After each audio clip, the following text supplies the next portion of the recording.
Shoka. Hivi mwanangu ukoje? Mbona unavuta hivyo? Nikoje kitu gani? Hivi wewe Amelia, wanitafuta nini mimi haswa? Pale ndani ilikuwa ni nini ile kujifanya kujipendekeza kwa chairman kwa nini? Sasa wewe ndio mwenye kutafuta ama mimi ndio mwenye kutafuta wewe? Hivi mimi nilikuwa napenda zangu wanivutia nini sasa hivi?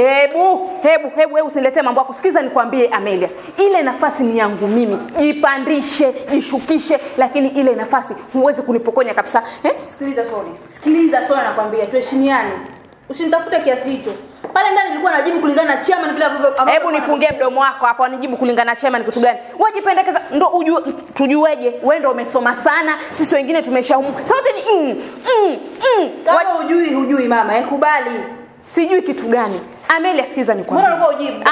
Sikiza nikwambie. Sote tunajua kwamba ile nafasi ni yangu mimi. Amelia, usilete mchezo wako. Tutakosana vibaya. Umenisikia?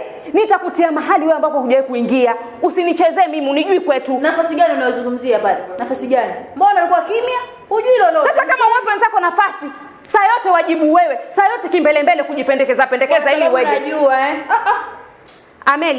Amelia, tuheshimiane. Sikiza nikwambie. Nitakuja kukufanya kitu hutawahi kusahau katika maisha yako. Mimi sasa wewe kwani mimi naongea na nani hapa? Si wewe ndo naongelesha?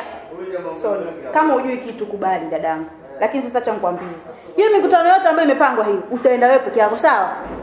Mwangalie. Kama hujui kitu kubali, tujikubali dada. Sijui kitu gani na wewe ndo unataka kupata zako nafasi. Sikiza, uwezi nipokonya mimi ile nafasi. Hili mwanamke nalichukia mimi. Amelia, nitakuroga wewe. Yaani nita make sure huyu mwanamke namfundisha adabu yeye hajawahi fundishwa katika hii dunia. Mimi haizi chukua nafasi yangu. Mimi ndio Sonia bwana. Haizi kuna nini? Nyinyi ni marafiki. Wewe nawe niondokee. Marafiki kitu gani? Wewe kwenda kama ndugu wanakosana cha kwa marafiki.